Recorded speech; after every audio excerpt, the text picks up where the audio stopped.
Tahukah kamu, kekerasan di sekolah sering terjadi di Indonesia. Dari tahun 2013 hingga 2014, jumlah kekerasan di sekolah naik sampai dengan 16% yang dilakukan anak usia di bawah 14 tahun. Dan itu dilakukan di sekolah. Hampir setiap sekolah yang ada di Indonesia pasti terdapat kasus kekerasan di sekolah.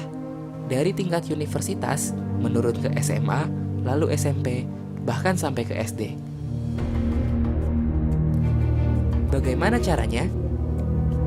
Biasanya, kekerasan dilakukan dengan banyak hal, seperti secara verbal, secara fisik, secara rasional, dan elektronik.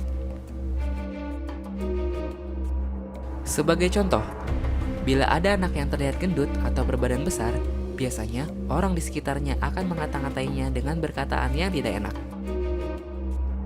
Ada pula mereka yang merasa asik iseng dan membuat si anak culun menjadi bahan lelucon.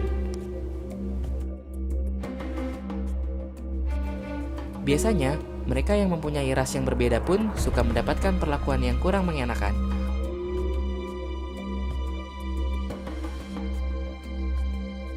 Zaman pun berubah.